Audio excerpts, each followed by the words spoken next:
gave everything that I had. I put my heart, my blood, my sweat, my tears to this game, and against all odds, I don't know why we want to take the hardest road. I don't know why either. I don't know why the man above giving me the hardest road, but it's nothing a man above don't put you in situations that you can't handle. Right. And I just kept that same positive attitude, like, keep instead it. of saying, why me? They're saying this is what he want me to do. This and, is it. Nigga, just say God. Cleveland! This is for you! Oh. Hold on. Gorilla Soul, Hit on with that. Who we hit on with? My nigga DJ Holiday. Hey, let's go. When we leave the club, they gon' meet the second room. When we hit the room, they gon' tell them what we doing. Take a couple shots, baby, you know how we do it. We hit on with that broom. Hey, hold on. Bitch. What we do? I said we hit him with that broom. Hold on, y'all. Hold on, man. Hold on, man. I ain't done, man. Turn this up, man. I lost so many niggas to the streets. We lost them to the streets. I ain't even talking about, they ain't even dead. Mean streets of the NBA. Wow. No worries, the podcast, man. I ain't bring it in right on. If I didn't, man, this should do it. It's Ep8. Said we did a sweep, man. Oh yeah. Real niggas linking up. Come to the Warriors. Wow. Hey. We did a sweep, man. About to turn this shit down, man. That's how I had to bring my shit in, man. That shit is finally motherfucking over. It should have been over. I'm hoping that niggas ain't in their feelings when they listening to this. It's all jokes. Cause at the end of the day, man, out of every LeBron had been there 9 times total. Yeah. That's fucking amazing that he could have 9 championships. That deserves an applause alone. And that's not sarcastic. That's true greatness. Let me bring this shit in the right way though. I got some guests here. You know, I got my co-host back in this bitch. Holla at him. You already know how the fuck I'm rocking, man. Yeah, I'm back in this bitch, nigga. And I got a very special guest. You know, my nigga Ted in this bitch. So go on, say something to him, man. No good. Shit, now, we did a sweep, man. That's some bullshit. Hey, it needed to happen. It needed to happen for real statements, because I feel like if they toyed around with the Cavs, a lot of people know they would have just criticized Golden State. That wasn't toying what the fuck they was doing. Yeah, but it was a safer toy. You can't. What I said on the last episode is that they have to toy with all of their opponents if they want to last. And what I mean by that is if they expose, like if KD and Curry really find out how to really link together, you know how scary that shit'll really be? Yeah, it should be some bullshit. It'll really be some bullshit. Like, you won't see them 10-point Curry games with a 40-point KD. You will see 2 40s and then Clay coming in getting a silent ass 25 and then Draymond getting a 20. That could be regular if these niggas click right, but you know, that shit weird too, but they really don't even be playing off each other. They really don't. They just do their own shit. The team plays off of Curry. KD do his own thing. The only people who really playing with KD is Curry and like Draymond for the most part. Draymond the main nigga who like saves KD on them bad plays when he just get the ball last second or last, and he just get the ball and he can fling up something. It'd be because of Draymond, man. Like that nigga, he needed a player like that, but he really out there playing by himself. And that's what really exposed the type of player he was this year. I think they understanding their role more this year. I think it's going to be fun to see what happens this offseason, though. This is already the beginning of the offseason, man. So fuck it. Everybody click up. I want to see everybody click the fuck up. I'm over this shit. I want to see mega super teams. I want to see the Harlem Globetrotters. Like, fuck it. I don't care no more, bro. I want everybody to click up. I want everybody to form an all-star team. Just like All-Star Weekend on one team. I don't even care no more, bro. That's the way I done got with it. Like, fuck it. Everybody click up. You really serious on that? Serious than a motherfucker. How you feel about that, Ted? They need to do something. Shit, I mean, at the end of the day, I feel like teams like LA's, the big market, Miami, New York. They got a cheat code. They got one special thing that's over everybody, and that's just the city. Right. Having that location matters. I seen a report that I could go ahead and scratch off early. Do y'all think LeBron and Paul George even should speak this offseason? Not being a biased OKC fan, because but you know they could speak with him recruiting him to OKC. Yeah, so I was gonna say just speaking and not saying where. Do you think they should speak this summer?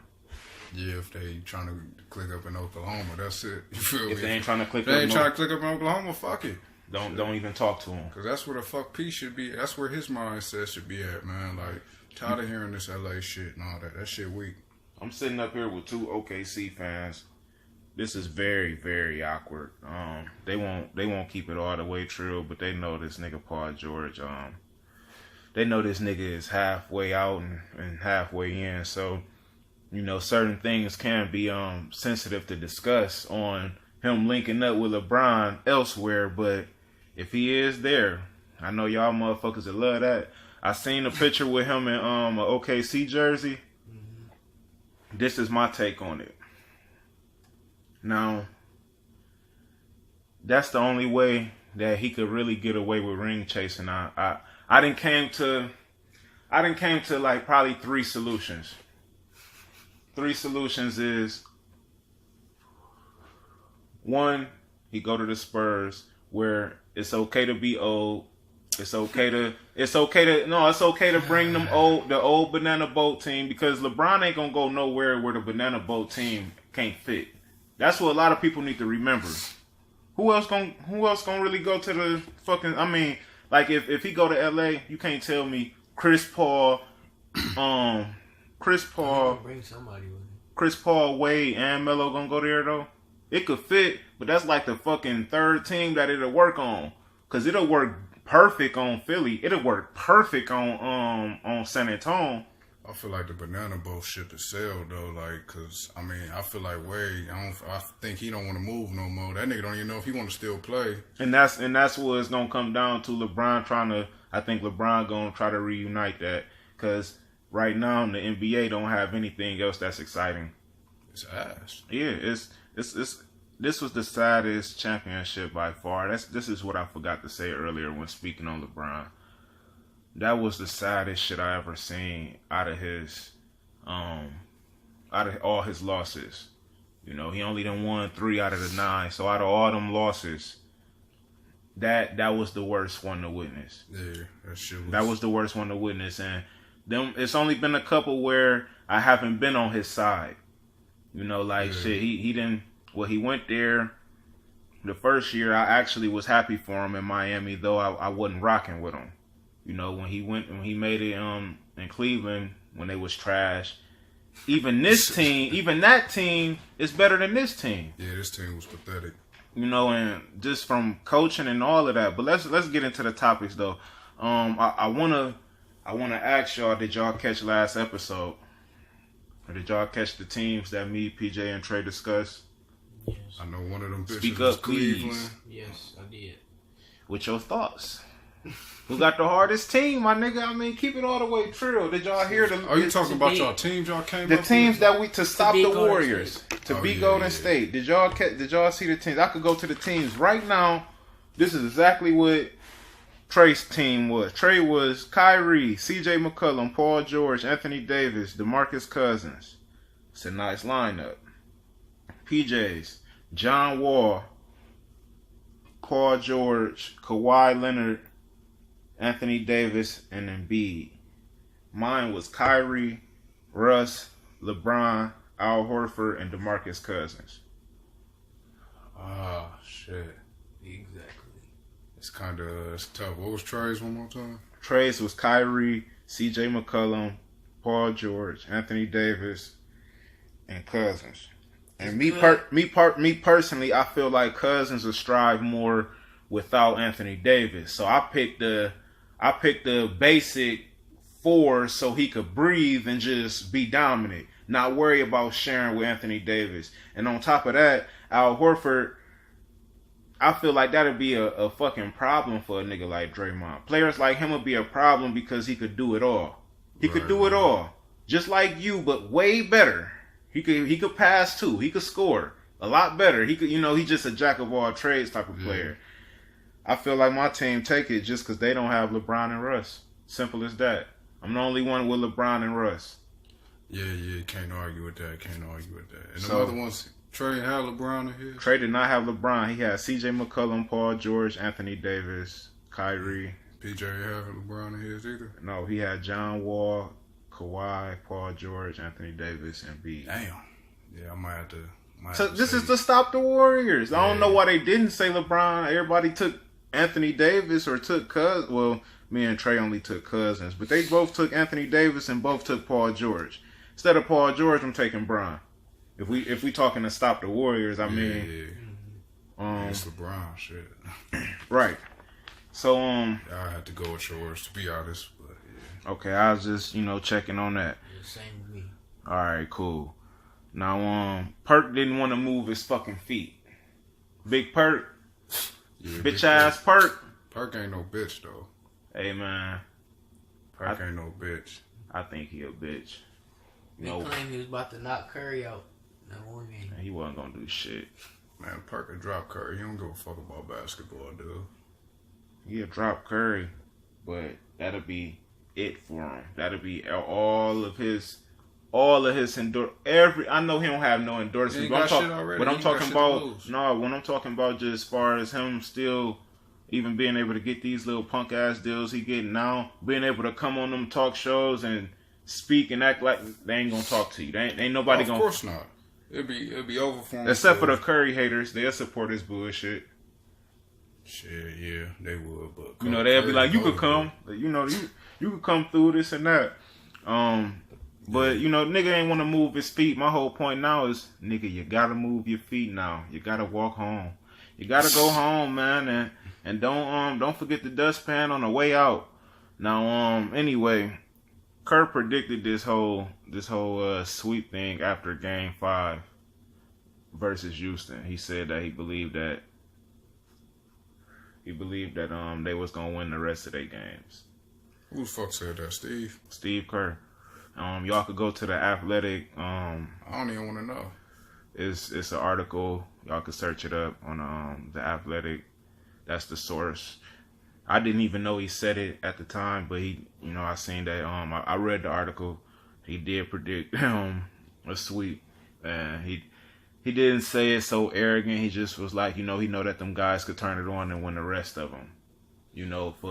For here on out type of shit. A humble. Of course, you played the same motherfucking team 4 years in a row, and your biggest problem was Kyrie, and that nigga's gone. So, LeBron is gonna be LeBron, but the real problem was that nigga Kyrie. They ain't know what to fucking do with him. So with that nigga being out, hell yeah, they got his number. Shit, that ain't surprising. I think only a nigga like Kirk can get away with saying some shit like that without people being like, oh, he said they were gonna kick ass, like. Because it's Kerr. I feel like with Kerr though, he a genius coach. He a genius coach, and for him to call that just speak on that genius, man. I can't give him that. I can't give him a genius for calling that. He called it, man. I called it too. Shit. Tell me I'm a genius.